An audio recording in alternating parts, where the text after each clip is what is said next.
Episode 1 The Burnt Hand of Father Mikel. That Sunday morning began with a silence too heavy for spring. No bird song, no wind, just the slow, aching echo of footsteps on the stone floor of St. Leora's chapel, a church so old its saints had forgotten who they were praying for. Father Mikel stood before the altar, hands trembling slightly, not from nourish had performed down scenes of baptisms in his 15 years as a priest. But this girl, this Clara, she didn't blink. Not once. She sat her day in the front pew, hands folded neatly in her lap, face pale as candle wax, her eyes like glass unmoving, yet watching everything. Beside her stood Sister Ellen, an elderly nun no one in the parish had seen before. She had appeared at the gate an hour before Mass with Clara at her side, saying only, the baptism must be done before noon. Father Mikel had asked for the usual paperwork, birth certificate, parental consent, anything, but Sister Ellen only smiled and whispered, "You know why soon enough." Now, as the congregation gathered, Clara stepped toward the baptismal font. The marble basin had been there since the church was built for white, carved with angels whose wings were rubbed smooth by centuries of reverent hands. But this morning, the water inside it steamed slightly. Father Mikel dipped his fingers into the font. Cold, normal. He cleared his throat. In the name of the Father, the Son, and the Holy Spirit. The moment the water touched Clara's forehead, it hissed, loud, like oil meeting flame. Father Mikel screamed. The bowl shattered. His right hand was suddenly blistered, scorched, skin bubbling as if plunged into a furnace. He fell to his knees, clutching it, crying out not in Latin, but in raw human pain. Gasps echoed around the church. Someone fainted. A child began to sob, but Clara, she stood, drenched from the broken font. Steam curled from her skin, and she was smiling, not innocently, but knowingly, as if the pain, the screaming, the sudden reek of burning flesh were part of a plan only she remembered. And then she whispered loud enough for everyone to hear, "This wasn't my first baptism." That night, doctors couldn't explain Father Mikel's burns. There were no signs of acid, no trace of infection, no evidence of fire, but in the cracked remains of the baptismal font, beneath the soaked altar cloths, a single word had been etched into the stone. A word no one in the parish could translate, not even the bishop. Because the letters weren't human, they were scorched into the marble. Still hot, still smoking. Episode 2 The Girl Who Wasn't on the Church Records. The morning after the baptism, Father Mikel's hand was still wrapped in gauze, raw beneath the dressing, smelling faintly of smoke. He hadn't slept, not because of the pain, but because of her Clara. Every time he shut his eyes, he saw her expression, not a child's smile, but something far older, something that didn't belong in the face of a girl who couldn't have been more than 10. He limped through the back halls of St. Leora's, the wind pulsing in sync with his heartbeat. That chapel was empty, the air still thick with the burnt scent of yesterday's incident. The marble font had been cleared away, but the words one carved into the stone remained, burned so deep, even the bishop's chisel couldn't scratch it. Father Mikel reached the records room. If Clara had come through official channels, she'd be here: baptism registry, diocesan referral, orphanage report, anything. He opened the parish book. No Clara. He turned to the local orphanage registry. Nothing. He called the diocese. They'd never heard of a Sister Ellen. No nun had been dispatched. No child scheduled for baptism. He sat her day in the heavy wooden chair, breathing slowly, watching dust spiral through the stained glass sunlight like ash. His fingers flipped through the pages of the baptism registry. Again he had simply overlooked her. And then he saw it. A name written in pale ink, squeezed between two entries from 1998 and 2001. The handwriting wasn't his, and it wasn't ink. It looked like dried blood. Clara, no last name, no date, just a single red word. And beside it, in Latin, Iterum venisti, you have returned. That night, he visited the security guard who'd been on duty when Clara arrived. Old Jonah, reliable, quiet. But when Father Mikel asked about the nun woman in gray who brought Clara, Jonah only stared. "I never saw a nun," he said. "The girl walked through the gate alone, but she spoke to me." Mikel argued, The nun spoke Latin. She handed me Clara's name on. She was alone. Father, Jonah interrupted. I watched her walk across the gravel, her feet not even touching the ground. Silence. Then Jonah leaned in. She wasn't casting a shadow. Father Mikel returned to the chapel at midnight. He walked down the aisle, whispering prayers that faltered halfway through his lips. He stopped at the altar. The stone slab was cold until he touched it. Then it burned. He looked down. A single footprint, small and bare, had been seared into the marble like it had stepped from fire. And next to it, written in fresh ash, "Baptism does not cleanse me. It remembers me." Episode 3. The font that started to boil at night. They rebuilt the baptismal font by Tuesday. The old, scorched, shattered had been hauled off and buried behind the chapel under a tarp of silence. No one talked about what had happened on Sunday. Not the congregation, not the bishop, not even Father Mikel, but the silence itself felt louder than any sermon.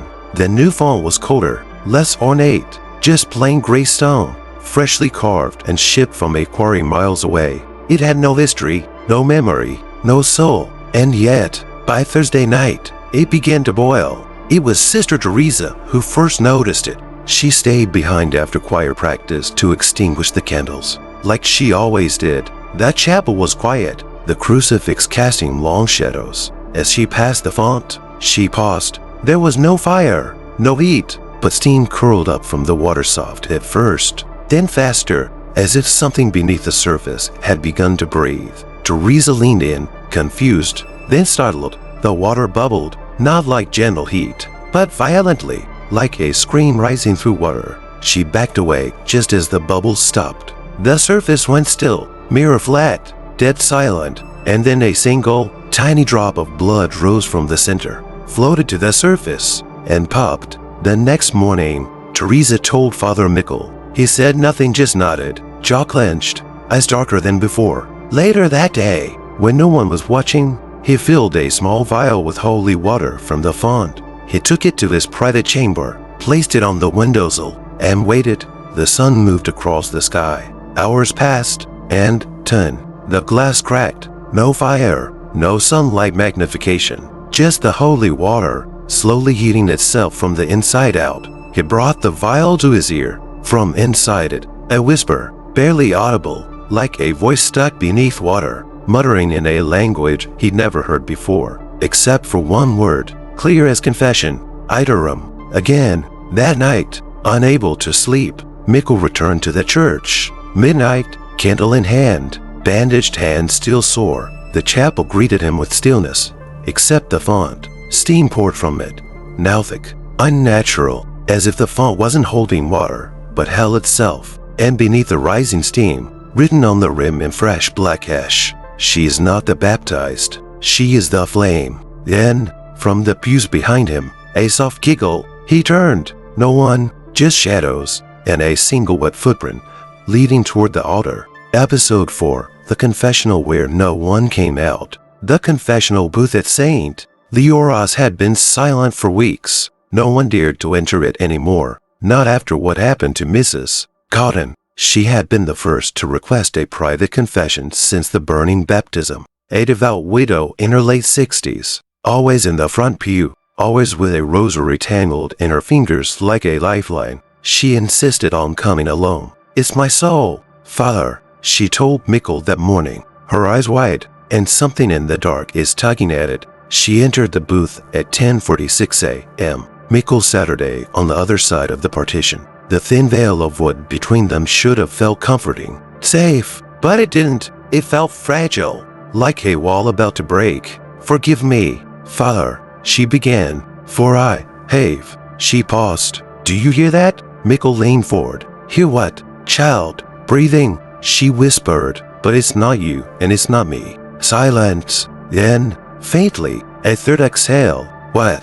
Labored, right between them. Suddenly, the candles in the chapel flickered. Mikel stood up and opened the door to check on her. But the other side of the booth was empty. No scream, no sound, no trace. Just the lingering scent of scorched wood and ashes where Mrs. Cotton had Saturday. They searched the entire church. No signs of her. Not a hair, not a shoe, but something had changed. The booth's walls were now blackened. The crucifix inside a ton's wooden was now warped, twisted into a shape that no longer resembled a man. And on the floor, etched into the tiles, was something sharp and deliberate. Word for words, she confessed to me. That night, Mikel locked the confessional. He wrapped it in chains, poured holy water along its base. But when he returned the next morning, the door was open, and sitting inside was Clara. No one saw her enter. She wasn't on the grounds. She wasn't in the parish hall. She wasn't with the nuns. But there she was, perched calmly inside the booth like a statue, hands folded, eyes closed. When I called her name, she opened her mouth, but it wasn't her voice that answered. It was something deep, male, ancient, a voice like coals cracking beneath a cathedral. And it said, I took her soul because she called me Father. Episode 5. The Ashes in the Holy Bible. Father Mikel hadn't opened his Bible in days, not because he had lost faith, but because he feared what he might find inside it now. Ever since the baptism, Scripture no longer sounded like salvation. Verses twisted in his throat like thorns. The word, once his anchor, now whispered questions he dared not answer. But tonight, as thunder gathered over St. Leora's chapel and lightning licked the windows like hungry tongues, he knew they had to read it. He had to check. He pulled the Bible from the altar shelf, leather worn, corners cracked. His hands trembled. He flipped to the book of Revelation and stopped. The pages were black, not inked, not burned, but dusted, coated in ashes. So fine they clung to the air when he exhaled. The kind of ash that doesn't come from paper or candle, but from something once living. He brushed the ash aside, trying to uncover the words beneath. But they were gone, erased. In their place was a new verse handwritten, a long, elegant script. And the one who is not meant to be washed shall instead become the well from which fire drinks. Mikel staggered back. He hadn't written that. No one had. And yet, the ink was fresh, still wet. Later that night, he brought the Bible to Bishop Ernst. He needed answers, sanity, some explanation for what was happening to his church and to himself. The bishop listened quietly, then opened the Bible. He flipped through it slowly. Nothing. The ashes were gone. Father, Ernst said gently, closing the book, perhaps your hand isn't the only thing that's been burned. Mikel's voice cracked. I swear to you, it was there. It was written. Ernst frowned, placing a hand on Mikel's shoulder, then whispered, you should rest, and don't open this book again until you've prayed harder. That night, Mikel couldn't sleep. The thunder grew heavier. Outside, a storm clawed at the stained glass. He lit a candle and returned to the altar. The Bible Saturday quietly, as if nothing had ever happened. But this time, he didn't open it. He turned it over, and on the back cover, burned into the leather, were 3 small childlike fingerprints and a trail of soot, like a hand had dragged itself out of the word. Underneath, in barely visible script, she remembers every verse that hell forgot. He looked up. Clara stood at the far end of the chapel, still, watching. Her hands were black with soot, but her eyes glowed. Episode 6. Clara's second name wasn't human. They finally found something.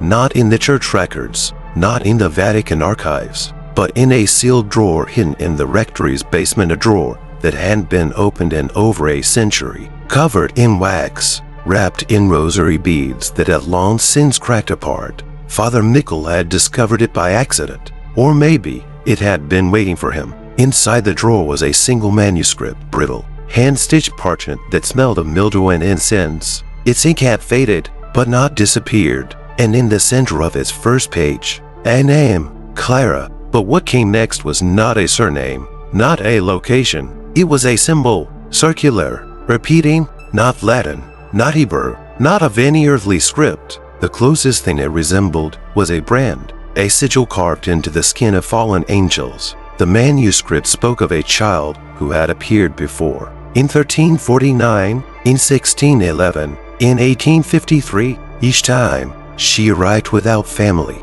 without history, without time, and each time, she requested to be baptized. Each time, the priest who performed it was burned alive. The manuscript didn't call her Clara. It never used the same name twice. Instead, it referred to her as the one who washed her fire in holy water. Mikel stared at the parchment by candlelight. His pulse raced, his breath grew shallow, then he saw it, at the bottom of the last page, barely legible beneath the smudged ink. A warning: she does not seek forgiveness, she seeks memory. Each baptism does not cleanse her, it awakens what is buried beneath the church. She has a second name, and when it is spoken aloud, heaven cannot look away. Mikel swallowed hard. He flipped the page, and there it was, her second name. He didn't know how to pronounce it. It wasn't a name, it was a wound spelled in syllables. Looking at it made his eyes sting. Reading it made his ears ring. Speaking it would feel like pulling something ancient through his throat.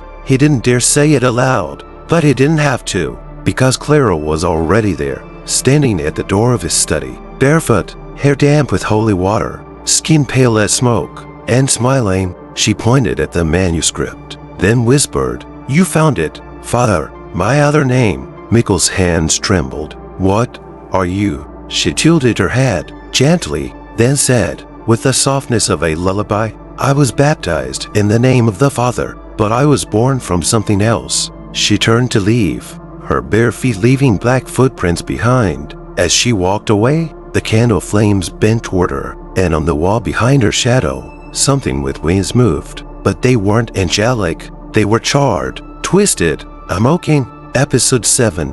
The nun who was found kneeling, burned alive. She was the kindest among them, Sister Agnes, the kind of nun who remembered birthdays, who stayed behind after Vespers to pray for the forgotten, who whispered blessings to the wind, just in case it carried someone's sorrow. But that morning, she didn't show up for breakfast, or for Mass, or for midday prayer. No one worried at first. She often fasted in silence for days. But by sunset, Father Mikel asked Sister Joan to check her room. She never made it, because someone else had already seen it, and screamed. They found her in the chapel, not lying, not collapsed, kneeling, perfectly upright, hands pressed together in prayer, head bowed, but her body was blackened, skin cracked like old parchment, habit fused to her flesh, her face frowning not in fear, but peace, as if she had willingly offered herself to flame. But the strangest part, there was no fire. Nothing around her had burned,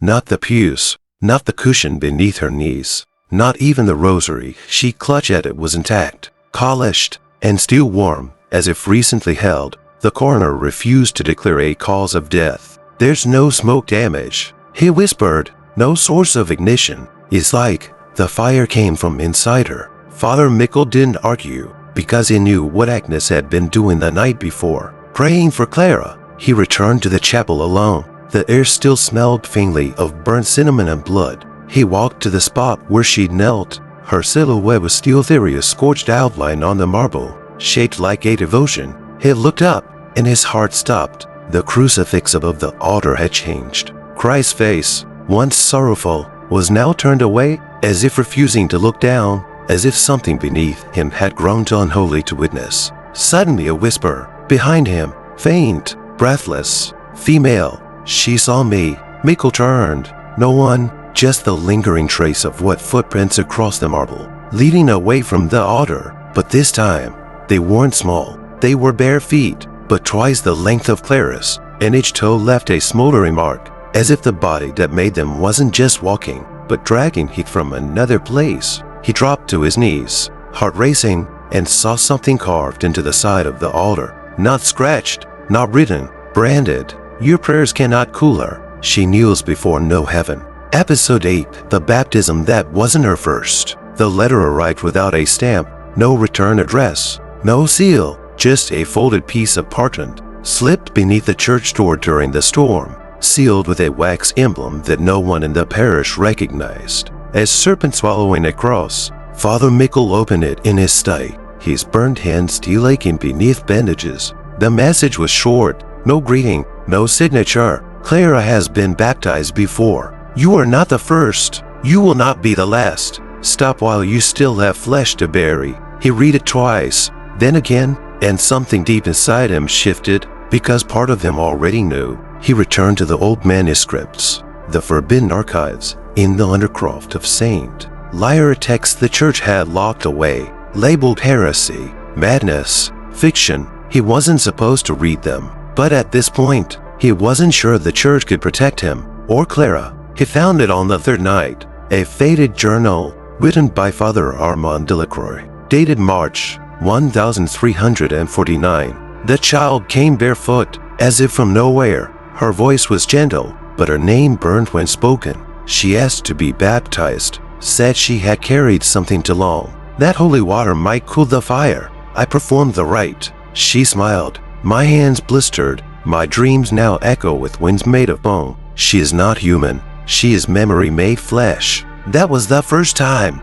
The journal ends abruptly 2 pages later, but attached to its final entry was a parchment torn from another book written in a different hand, different century, 1611, and then another from 1853, different languages, different churches, same girl, same name. Each priest described the same smile, the same boiling water, the same burn marks, and each time a church either burned, collapsed, or was abandoned. Each time that child vanished. No one ever saw her leave. She simply appeared elsewhere. At midnight, Mikel's Saturday in the chapel, bathing candlelight, he stared at the baptismal font. Fourth one now. No matter how many times they replaced it, the water inside always turned warm around midnight. And tonight, it was already steaming. He didn't flinch when he heard soft footsteps behind him. He didn't need to turn. It was her. Clara. Why? He whispered. Why do you come back? She stepped beside him, barefoot, dress untouched by rain, hair falling in damp strands like the remnants of baptism. I don't want to remember, she said softly, but heaven made me. She placed her hand on the rim of the font. The water boiled. I carry the memory of every priest who ever touched me with holy water. She whispered, their prayers are in my veins, their screams in my spine, their ashes in my lungs. She looked at him then, eyes glassy but ancient. You think baptism makes me new again? She leaned closer, voice like a dagger draped in silk. But I never stopped burning. I only passed the fire on. And just like that, she was gone. The water still hissed. Episode 9. When mirrors refused to reflect her, the mirror in Father Mikel's quarters cracked at exactly 3:33 a.m. No wind, no movement, no one in the room but him. And yet, from his bed, he watched it, split silently, deliberately from top to bottom, as if something had clawed its way through the reflection and escaped. He approached slowly, the crack ran straight through the center, warping his face into halves. But that wasn't what stopped his breath. It was the fact that he could still see himself. But Clara, who stood quietly behind him in the doorway, had no reflection at all. He spun around, empty, just shadows clinging to stone walls and a breeze that carried the scent of scorched wax. But when he looked back into the mirror, the truth was still there. Clara, watching him from a place just behind the glass. The next day, he tested every mirror in the church. The one in the vestry, the one in the confessional, the one behind the altar, failed for Lent. Each time Clara walked into the room, the glass flickered not like light, but like breath fogging it from inside. And not a single one reflected her, not even a shadow, not even a shimmer. That evening, Sister Joan entered Mikel's office. Trembling, she held up a broken shard from the hallway mirror, her hand bleeding slightly. I dropped it, she whispered. But, Father, he looked at the shard. Flouncing in the glass was a momentous split-second echo of what the mirror had seen before it shattered. Clara, standing in the hall, smiling, but not with her mouth, with a second smile cut sideways across her throat, like a wound that had learned to grin. And beneath it, something else, hands pressed against the inside of the mirror. Not hers, larger, darker, clawing to get through. Mikel didn't sleep. Instead, he descended into the candlelit crypt below St. Leoras, where the oldest mirrors had been stored, those to crack or cursed to remain in the chapel. And there, in the largest mirror of all 8 feet tall, draped in black velvet, pulled back the cloth. At first, he saw only himself. Then, nothing. His reflection vanished, and in its place stood a girl, staring back at him. But it wasn't Clara as she looked now. It was Clara in 1326, and 1611, and 1853.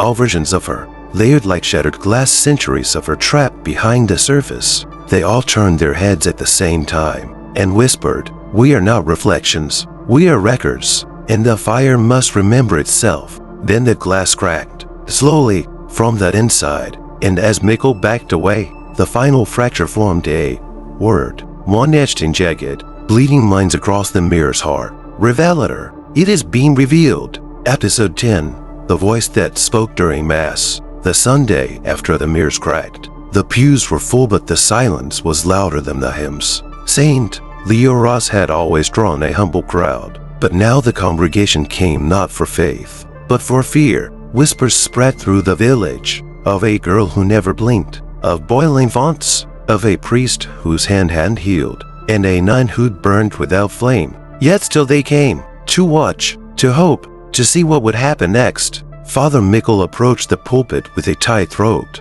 his homily prepared. The Gospel of Matthew, "Let the little children come to me," but he could barely read it because Clara was there, third pew, alone, dressed in white again, her feet bare, her hands folded, and her eyes, white and still, fixed not on the altar, but on him. He began to speak. At first, his voice echoed normally through the chapel, but then, from somewhere deep within the walls, a second voice joined his. Not echo, not human, not his. It slithered beneath his words like smoke, repeating him, then twisting the verses, mocking them. "Mikel, let the little children come to me." Voice, "Let the little fire come to me, to burn the shepherd first." The congregation frowned. Some turned to each other, whispering, but others stood sitting closest to Clara, couldn't move at all. They sat with wide eyes, as if glued to the pews, bodies stiff, jaws locked open, and silent screams. One child began to shake, not cry, shake, as if something had reached inside his spine and started strumming. Mikel clutched the podium, sweating. Whoever does not receive the kingdom of God like a child shall not enter it." And again, the voice replied, "Whoever does not remember the fire shall enter it head first." Suddenly, every candle in the chapel snuffed out. Darkness swept through the church like a wave, and in that silence, the intersecond of nothingness, a third voice joined. This one was Clara's. "Come, warm, terrifying, you baptize me to save me," she said. But baptism doesn't save what was never meant to drown. A sound came then, not from her mouth, but from under the floorboards, and knocking 3 times. Boo, boo, boo, as if something beneath the chapel had just awakened. Then, all at once, light, the candles relit, the windows shook, the crucifix cracked down the middle, and Mikel, he was on his knees, not in prayer, but in horror, because carved into the wooden base of the pulpit where his hand had rested the entire time was a new message,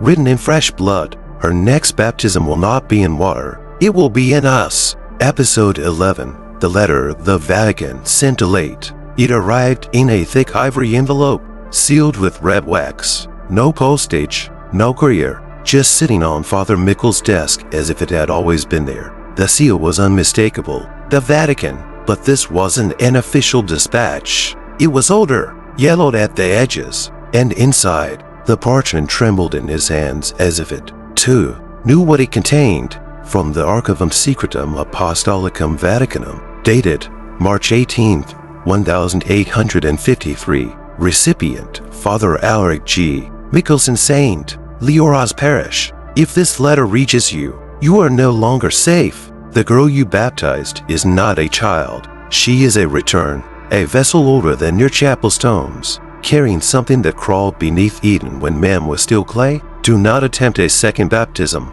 Do not anoint her. Do not bless her in the name of the Father, Son, or Spirit. She is not seeking purification. She is seeking re-entry. If she has already been baptized, seal the church. Live, burn the water, and forget the name Clara. It is not hers. Beneath the seal, a handwritten warning, and whatever you do not listen when she prays. Mikel staggered back. He looked at the envelope again. No dust, no age. It hadn't traveled through time. It had waited for him. He flipped the page. There was more. A list, brief but damning. Father Armand de la Grey, France. 1349 consumed by fire after baptism. Father Rafael de Soto, Spain, 1611 vanished during Mass. Chapel collapsed. Father Mikelson, Ireland, 1853 last seen performing baptism for unidentified girl.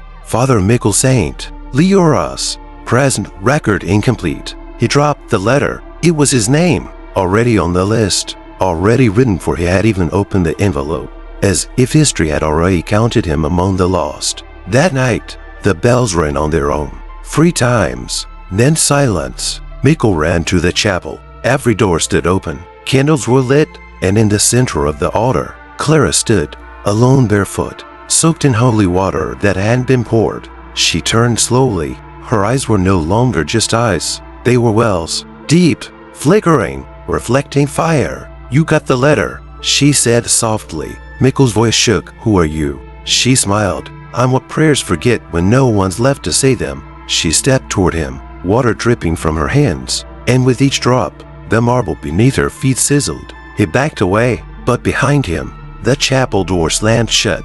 Claire raised her hand to it, blistered from within. "Would you like to try again, Father?" she whispered. "A second baptism, just for you." Episode 12. The flame that wouldn't die. It began in the walls, a soft crackling at first, like dry paper brushing against itself. Then the pews began to smolder, not burn, smolder, as if the fire wasn't consuming the wood, but remembering it. Father Mikel stood frowning at the altar, the Vatican letter still clutched in one hand. His eyes locked on Clara, who hovered and walked toward the baptismal font. Her dress trailed behind her, soaked but dry, glowing from within like candlewick. "You've been trying to forget me," she whispered, touching the rim of the font. But the fire never forgets who carried it. The water hissed before she even touched it. Steam erupted in, bursts violent, pulsing, alive. Mikel tried to move, to speak, to pray, but the words wouldn't come. They dissolved in his mouth like ashes. Because the chapel wasn't burning, it was reliving every burn it had ever known. Every candle, every cremation, every buried sin no one confessed. And at the center of it all, Claire, unchanged, untouched, unburnable. The stained glass shattered inward, went tore through the nave, ripping hymnals from benches, extinguishing candles that immediately reignited on their own, but with no wick, no wax, only heat, only her. Clara dipped a finger into the boiling water, and the font cracked. A single flame rose from it, not high, but deep, a reverse fire, burning downward, like it was digging, reaching, as if something buried long ago had felt her touch, and now wanted to climb back up. From the shadows, Sister Joan appeared, crying, screaming. She lunged toward Clara with a crucifix held high. "No more," she shouted. "You are not baptized. You are not saved. You are not." Clara looked at her, just looked, and the flame reached out, not to kill, but to kneel her. Joan's knees hit the ground with a crack. She stayed there, head bowed, hands trembling. Whispers poured from her lips in a tone that wasn't hers. "Iterum venisti, iterum ardebit, iterum Deus eo culta." You have returned. It will burn again. God hides himself again.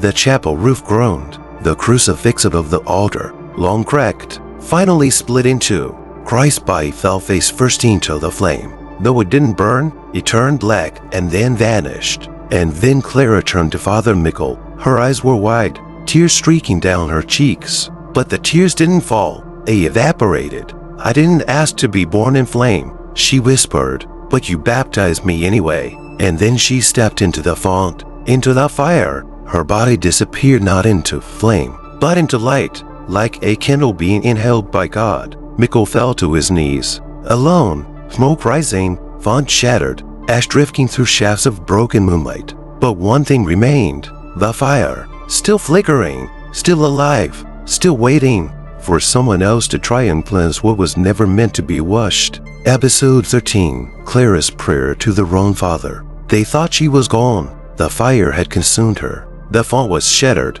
The altar was blackened down to the stone bones beneath it. And yet, the next morning, Clara was kneeling in the center of the chapel. Not a single scorch mark on her dress. Not a single hair out of place. Just her hands folded, eyes closed, and her lips moving in silence. Father Mikel stood in the doorway, unsure if he was still dreaming. The church had no roof anymore. The sky above was bleeding gray. The crucifix was gone. And still, she prayed. He stepped closer, carefully. The marble didn't hiss under his feet this time. There were no flames, no shadows, no screams. Just Clara, still, peaceful. He leaned in, trying to catch the words. She whispered them slowly, carefully, like someone remembering a psalm she didn't want to forget. But the words weren't Latin, they weren't human, and they weren't for God. Suddenly, the wind rushed inward, not from the door, not from the ski, but from beneath the floor.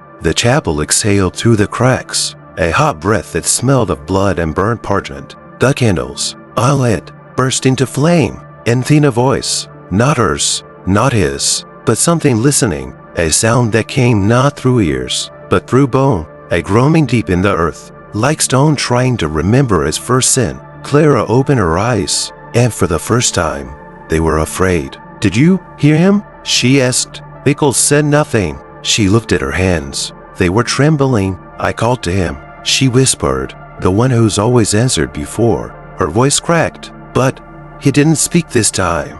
Silence. Then, a thud beneath the altar, soft, rhythmic, like something was walking in circles under the church. Clara stared at the cracked marble, her pupils dilating. He heard someone else. The air turned thick. Mikel dropped to one knee, unable to breathe. From the broken baptismal font rose a single voicey reply, not in words, but in laughter, cold, ancient, not joyful but victorious. And then, etched into the wall behind the altar, as if drawn by invisible claws, appeared a single sentence. The girl is no longer praying upward, she is praying home. Clara turned to Mikel, and her voice came out barely above a breath. I thought baptism would make me clean, but now I see I just opened the door wider. And behind her, the floor cracked, not downward, not inward, but open. Something was coming through. Not tomorrow, not soon, but now. Episode 14, The Trial of the Priest. They took him in shackles, not because of the fire, not because of the missing altar, not even because the crucifix had cracked in half and bled ash. They arrested Father Mikel because of the girl, Clara, because every time they tried to question her, she would only say one thing, he baptized me, and then, snide. The trial was rushed, no jury, no candles, just concrete, cold metal, and voices that echoed like knives. The bishop Saturday stiffly at the center, rope in silence. Others lawyers, clergy, psychologists watched from behind glass, and Mikel, with bandaged hands and half a soul, stood at the center of it all, already condemned. They showed footage, grainy black and white from the chapel's hidden cameras. Clara standing in the baptismal font. The flames, the way the water rose not like liquid but like breath exhaled from beneath. And Mikel, reaching toward her with shaking hands. Was this an exorcism? One official asked. No, Mikel said. A purification rite. No. Then what was it, Father? He looked down and whispered. A mistake. A brought-in evidence. A Bible with melted pages. A scorched crucifix. A recording of Clara's voice during Mass. Reversed and slowed, revealing words not spoken in any known language, but heard by every ear as the same 3 syllables. Hey, let me. Do you deny baptizing her? The bishop asked. Mikel looked up, eyes hollow. I do not deny it. Then you accept responsibility for what's happened to the church. The church has always been broken. Mikel said. She just lit the cracks we already had. The bishop leaned forward. And what exactly is she? Silence. Then, finally, Mikel replied, she is what happens when heaven forgets to lock the door. That night, they locked him in a holding cell beneath the diocesan courthouse. No windows, no crucifix, just a single flickering bulb and a mirror bolted to the far wall. At 3:33 a.m., the mirror fogged from the inside. He stood, stepped closer, and saw not his reflection, but Clara, kneeling again, mouthing words, praying, but this time, he could hear her clearly though she didn't speak, because the words weren't for ears, they were for what was behind the glass. And then the bulb went out, the door creaked, and a voice in it Clara spoke from the dark. She was never on trial. Father, you were. Episode 15.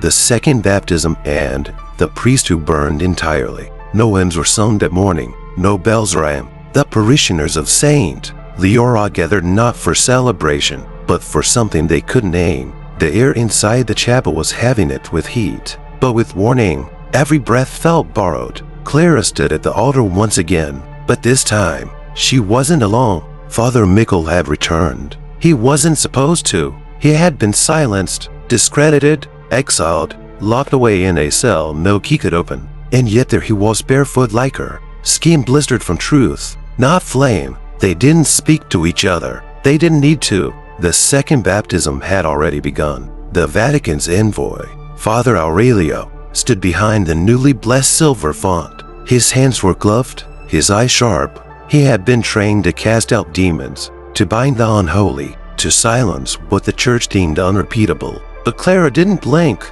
and Mikel, he didn't kneel. He stepped forward and placed a single object onto the edge of the basin. The feather, blackened, still warm, it pulsed faintly, like the memory of a wing that had once touched heaven and been rejected. A hush fell over the church. Father Aurelio hesitated. "What is this?" he asked. Mikel's voice was low, steady. The first angel who tried to baptize her. Lightning cracked above the open roof. Rain poured not from the sky, but from the ceiling itself, as though the church were weeping inward. And yet not a drop touched Clara. She stepped toward the basin, and he did it. Mikel reached for the water. His burned hand trembled as it cupped the surface. He didn't flinch this time. He didn't scream. He turned to Clara and gently poured the water over her head. The font shattered, not with violence but with silence. The water never hit the ground. It vanished mid-air, like it had been devoured by something unseen. Clara exhaled, her eyes fluttered, and then she whispered, not to the crowd, not to Mikel, but to something below. "It's done. You can stop following me now." The floor beneath her cracked. A single black vein of heat snaked outward across the marble.